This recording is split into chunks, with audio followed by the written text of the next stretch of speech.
మెరుపు కలలు మెరుపు కలలు. సమ్యు, నువ్వు వాసు ఇంకా ఇక్కడే ఉన్నారేంటి? ఈ రోజు సౌందర్యని కోర్టుకు తీసుకువెళ్తున్నారని చెప్పారు కదా. అక్కడికి మన లాయర్ని తీసుకుని వెళ్లకుండా ఇద్దరు ఇక్కడ ఉన్నారేంటి? ఈ రోజు కోర్టుకి వెళ్ళడం లేదా? మీ అబ్బాయి మీకేం చెప్పలేదా అత్తయ్య? లేదమ్మా, నేనిప్పుడే గుడికి వెళ్లి సౌందర్య ఈ సమస్య నుంచి బయటపడాలని మొక్కుకొనొచ్చాను. ఆ దేవుడు మీ కోరిక తీర్చాడత్తయ్య. ఏం జరిగిందమ్మా? సౌందర్యని వదిలిపెట్టారా? వదిలిపెట్టడం కాదత్తయ్య, అక్కకి పెళ్లి జరిగింది. హా? ఏం మాట్లాడుతున్నావమ్మా? సౌందర్యకి పెళ్లి జరగడం ఏంటి? అవునత్తయ్య, నేను చెప్తున్నది నిజం. ఏం జరిగిందంటే, నేను మీ అక్కని పెళ్లి చేసుకోవాలనుకుంటున్నాను.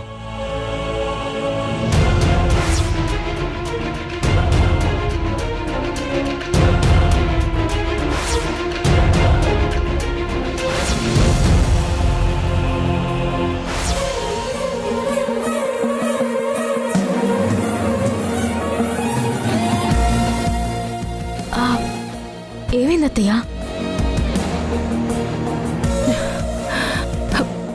ఇన్ని రోజులకి ఆ దేవుడు మన మొర ఆలకించాడు సమ్యో. మనం ఎన్ని ప్రయత్నాలు చేసినా జరగని పెళ్లి అనుకోకుండా 1 గంటలో జరిగిపోయింది. అదేనమ్మా దైవ నిర్ణయం.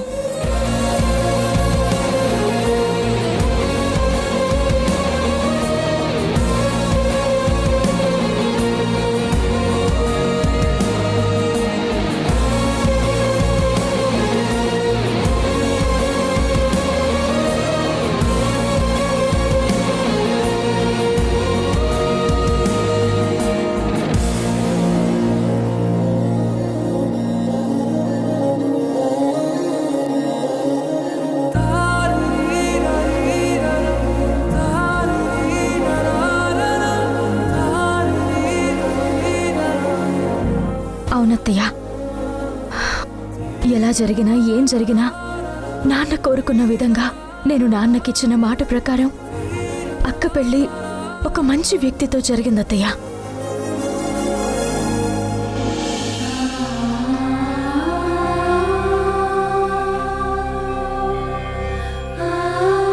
నాన్న, మీ కోరిక నెరవేరిందని నేను అనుకుంటున్నాను.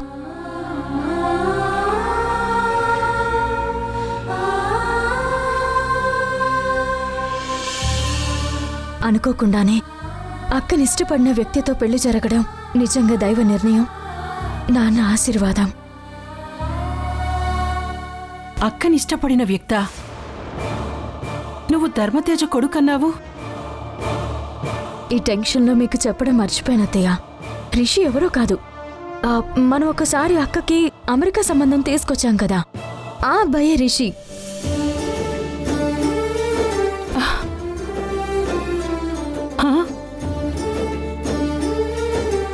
చూసావా సమ్యు, ఎవరికి ఎవరితో ముడిపడుతుందో ముందే నిర్ణయం జరుగుతుంది. మన కళ్ళ ముందే ఇన్ని సంఘటనలు జరిగాయి. అసలు పెళ్ళే వద్దు అన్న సౌందర్య పెళ్లి చేసుకుంది. అలాగే మీ ఇద్దరి పెళ్లి కూడా జరిగింది. ఆ దేవుడి నిర్ణయానికి మనం విలువివ్వాలమ్మా.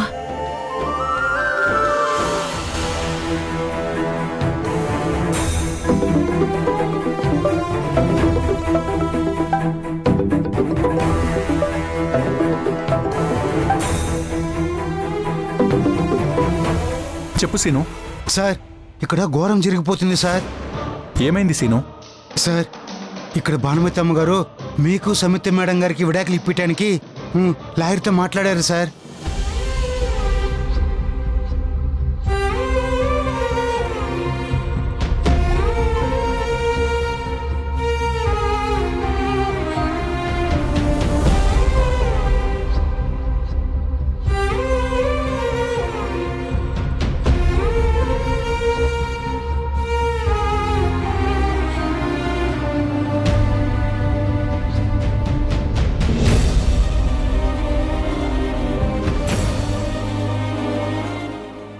ఏం మాట్లాడుతున్నావు సీను? అవును సార్, మీరు పిలిపించిన సంయుక్త మేడం ఫ్రెండ్ లాయర్ ఉన్నారు కదా, అవును. అతను ఇక్కడికి వచ్చారు. కొన్ని రోజుల క్రితం ఒకడు మా సమయం మెడలో బలవంతంగా తాళి కట్టాడు. ఇప్పుడు మాకు హెల్ప్ చేయాలి సత్య. అతనితో లీగల్గా విడాకులు ఇప్పించాలి.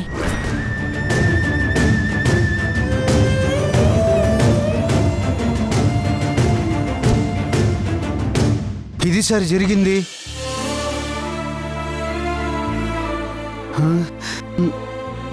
దేవుడా, కనురెప్పల కాలంలోనే కథ మొత్తం మారిపోయిందే.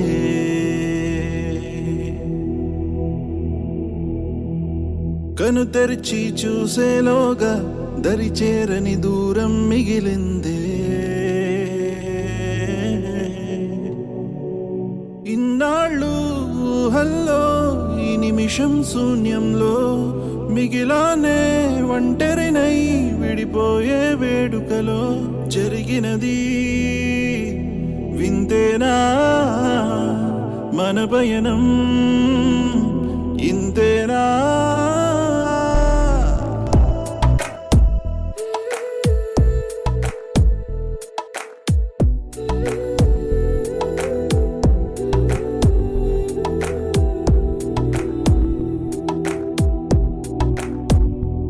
అక్కడ మీ అమ్మ విడాకుల గురించి మాట్లాడుతుంటే విని ఇక్కడ మా అమ్మ బాధపడకూడదు అని నటిస్తున్నావా?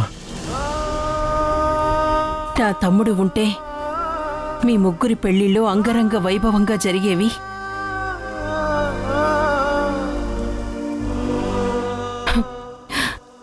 ఇలా జరిగేవి కాదు. ఏది ఏమైనా మంచి విషయం చెప్పావమ్మా.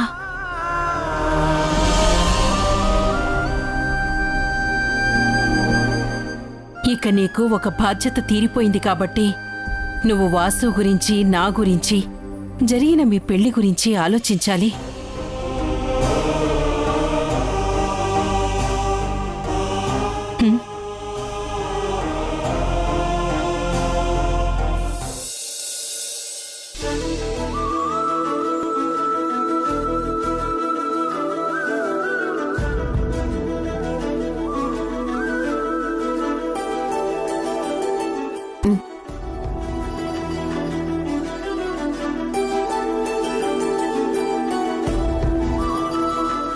సౌందర్య, సౌందర్య, నమస్కారం ఆంటీ. ఎలా ఉన్నారు? బాగున్నాను ఆంటీ. రండి కూర్చోండి. పర్వాలేదు. సౌందర్య పిలుస్తాను ఆంటీ. సౌందర్య, సౌందర్య, ఎవరొచ్చారో చూడు ఒకసారి. తను సంగీత. చూసుంటావు, మా చిన్నమ్మాయి. హాయ్. ఇప్పుడు మీ ఆరోగ్యం ఎలా ఉంది? హే సౌందర్య, తొందరగా రా. ఎందుకు అరుస్తున్నావు? అమ్మ సౌందర్య, మీ మమ్మీ చెల్లి వచ్చారు. వచ్చింది మామే కదా, ఎందుకంత హడావిడి చేస్తున్నావు? ఎలా ఉన్నావమ్మా? నాకేమైంది? నేను బ్రహ్మాండంగానే ఉన్నాను. నిన్నే కదా చూసావు, ఇలా వచ్చావేంటి? నిన్న హడావిడిగా పెళ్లి జరిగింది. నీకు చేయాల్సినవి చేయలేకపోయాను. అందుకే ఈరోజు నీకు రిషికి బట్టలు పెట్టి ఒడి నింపుదామని వచ్చాను.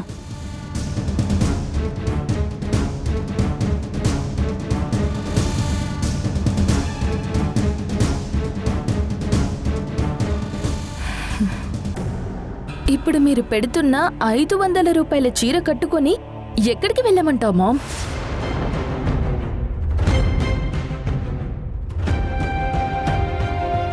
ఒకవేళ వెళ్ళినా అందరూ నన్ను ఎలా చూస్తారో తెలుసా?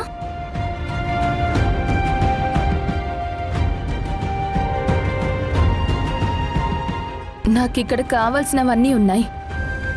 నాకు దేనికి లోటు లేదు. మీరు పెడితే కానీ తినే పరిస్థితి కాదు నాది. మీరు పోసే ఒడి బియ్యంతో మీరు వారం రోజులు భోజనం చేయొచ్చు. నాకిచ్చే ఆ డబ్బులు మా ఇంటి పని మనిషికి మేమిచ్చే రోజువారీ పేమెంట్. కానీ మీకైతే నెల రోజులకి సరుకులొస్తాయి. అది కాదమ్మా, కన్న తల్లిగా నేను చేయాల్సింది చేయాలి కదా. చేసావుగా, పోలీస్ స్టేషన్లో పెళ్లి.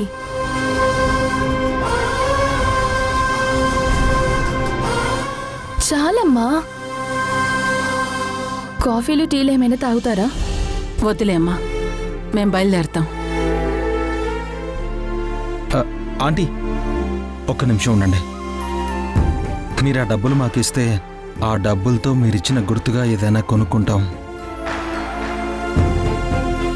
Rishi,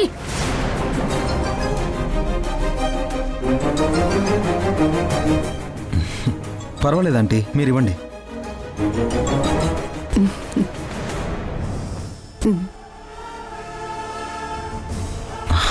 thanks aunty.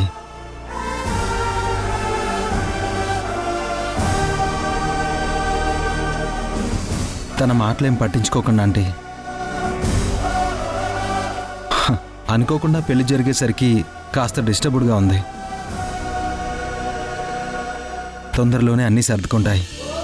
ఓకే బాబు, మేము వెళ్ళొస్తాం. సరే ఆంటీ, బాయ్ అండి. పద.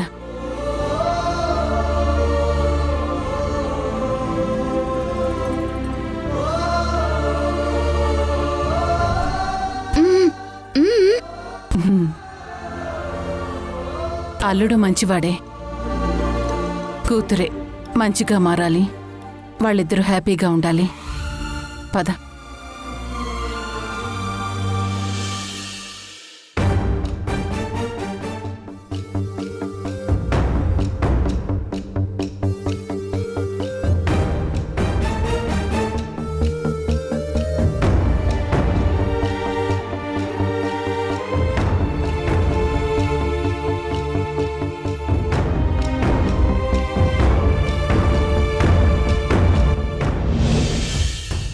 సమయం వీలు చూసుకొని ఒకసారి అమ్మని తీసుకొని సౌందర్య దగ్గరికి వెళ్లి చూసిరండి. అబ్బాయి ఎంత మంచివాడైనా మన ఇంటి అమ్మాయిని పంపించినప్పుడు అప్పుడప్పుడు వెళ్లి చూసి వస్తుండాలి. మనం సంగీత విషయంలో అలా చేయకపోవడం వల్ల ఏం జరిగిందో చూసావు కదా. అలాగే అత్తయ్య, వీలు చూసుకుని కొన్ని డబ్బులు సర్దుబాటు చేసుకుని అమ్మని తీసుకుని వెళ్ళొస్తాను.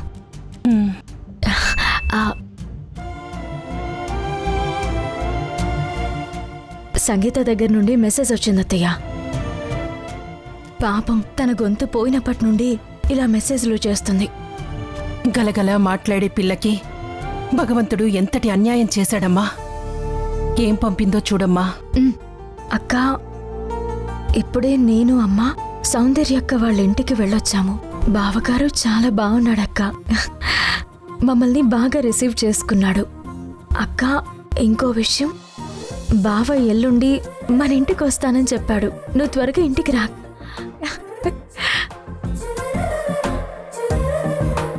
అలాగే, బాయ్. మనం అనుకుంటున్నాం కానీ మీ అమ్మ వెళ్ళొచ్చింది. బాను చాలా మంచిది సమయం. సంగీతని అర్థం చేసుకుంది, సౌందర్యకి పెళ్లి చేసి పంపించింది. అలాగే త్వరలోనే మీ పెళ్లిని కూడా అంగీకరిస్తుంది. అలా జరిగిన రోజు మనందరం చాలా ఆనందంగా ఉంటాం.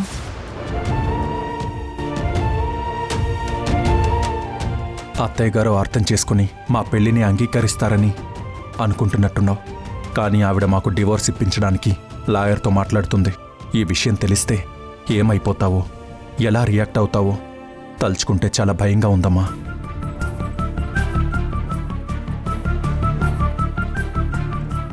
మీ పెళ్లి జరిగి ఇన్ని రోజులవుతున్నా సత్యనారాయణ స్వామి వ్రతం తప్ప మనం ఎలాంటి తంతు జరిపించలేదు. అత్తయ్య, నాన్నగారి 3 ఆశయాలు నెరవేరే వరకు నాన్న అస్థికలు కలపకూడదు అనుకున్నాం కదా. అందులో ఒకటి అక్క పెళ్ళి. ఇప్పుడు అక్క పెళ్ళైంది కాబట్టి అక్క పెళ్లి కోసం పెట్టిన అస్థికల కుండను మనం కలిపి రావాలి.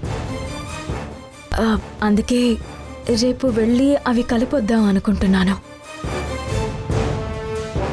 అలా కాదమ్మా, అస్థికలను చనిపోయిన 11 రోజుల తర్వాత కలపాలి. అలా కాకుండా ఏదైనా కారణం వల్ల కలపలేకపోతే పంతులు గారిని అడిగి ఎలాంటి దోషాలు లేని మంచి టైం చూసి కలపాలి.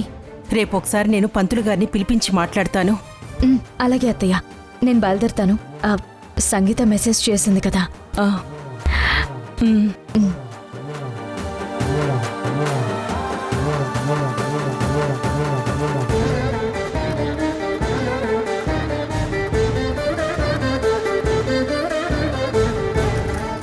ఏంటత్తయ్య, ఏదైనా మాట్లాడాలా?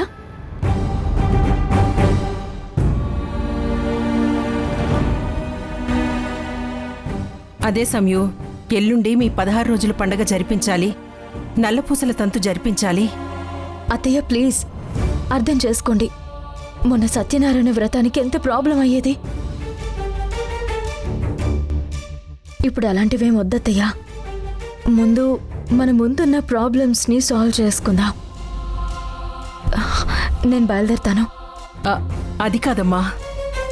ప్లీజ్ అత్తయ్య, మనం మళ్ళీ మాట్లాడదాం. వాసు, నువ్వెళ్ళి సంయుని దింపేసిరా. వద్దత్తయ్య, నేనే వెళ్ళిపోతాను. ఏం అవసరం లేదమ్మా, వాసు దింపుతాడు.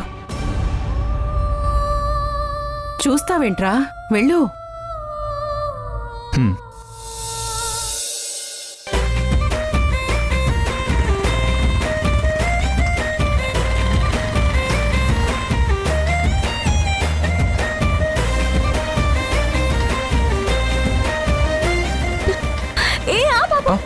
ఆపుతున్నా. ఏమైంది? ఆపుతున్నా. ఏమైంది? ఏమైంది? ఎందుకు బండి ఆపమన్నావు? ఇక నుంచి నేను ఆటోలో వెళ్ళిపోతాను, నువ్వు వెళ్ళిపో. హే ఆగు. ఏం మాట్లాడుతున్నావు నువ్వు? ఇక్కడ నుండి మీ ఇల్లు చాలా దూరంలో ఉంది. అయినా ఇక్కడ ఈ టైంలో ఏం ఆటోలు కూడా ఉండవు. పైగా ఈ టైంలో ఆటో ఎక్కడం కూడా అంత సేఫ్ కాదు. గొడవ చేయకుండా బండెక్కు. రా రా, ఏం ఎక్కు. అవసరం లేదని చెప్తున్నాను కదా, నువ్వు వెళ్ళిపో. చూడు, మా అమ్మ నిన్ను ఇంటి దగ్గర సేఫ్గా దింపిరమ్మని చెప్పింది. నేను నిన్ను దింపేసి వెళ్తాను. కూర్చో. రా. ఏం అవసరం లేదని చెప్తున్నాను కదా, అర్థం కాలేదా? అయితే నువ్వు మీ అమ్మకి తెలియకుండా వచ్చి మా ఇంట్లో నల్లపూసల ఫంక్షన్ చేసుకోవచ్చు కదా. ఏయ్, నీకేమైనా పిచ్చా? ఆ? మా అమ్మకు తెలిస్తే ఏమైనా ఉందా? ఎన్ని గొడవలు అవుతాయో తెలుసా? అయినా నేను మా అమ్మకి ఇష్టం లేని పని ఏం చేయను. హ, అవును, నువ్వు మీ అమ్మ మాట మాత్రం కాదనకూడదు, కానీ నేను మాత్రం మా అమ్మ ఏం చెప్పినా నేను చేయకూడదు, అంతేనా? అమ్మ ఎవరికైనా అమ్మే కదా. హ? అసలేంటయ్యా నీ బాధ? ఆ? నువ్వు మీ అమ్మ మాట ఎలా వింటావో నేను మా అమ్మ మాట అలాగే వింటాను. సో మా అమ్మ నిన్ను బైక్ మీద ఇంటి దగ్గర దింపిరమ్మని చెప్పింది. నువ్వు కూర్చో, నేను తీసుకెళ్తాను. ఓకే? చెప్తే అర్థం కావట్లేదా? నేను ఇలా వెళ్తేనే నేను సాటిస్ఫై అవుతాను. నిన్ను ఇంటి దగ్గర దింపితేనే మా అమ్మ సాటిస్ఫై అవుతుంది. రా కూర్చో.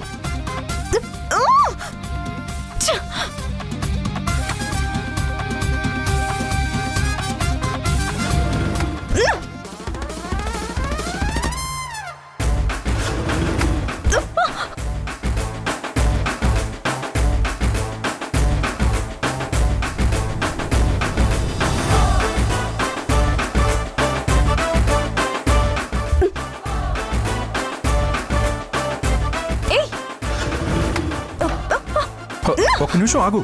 ఏంటి? ఒక్క నిమిషం.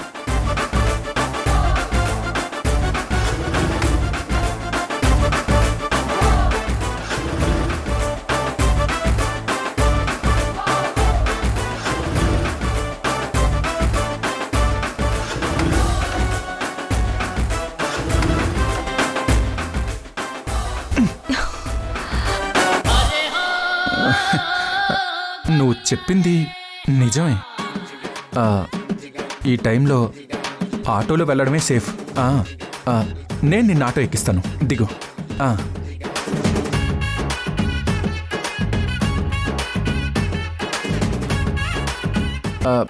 అది చెప్తుంది నీకే, దిగు. నేను దిగను. ఏంటి? నేను దిగనని చెప్తున్నాను. అరే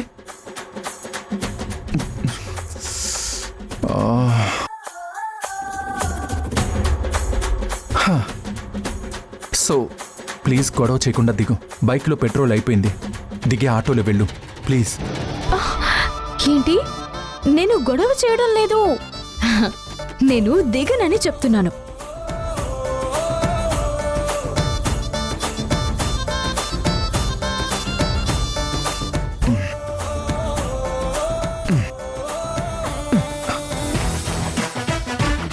అది అసలు నీకు చెప్తుంటే అర్థం కావడం లేదా? బండిలో పెట్రోల్ అయిపోయింది. నువ్వు ఇలా కూర్చుంటే బండి ముందుకు వెళ్ళదు.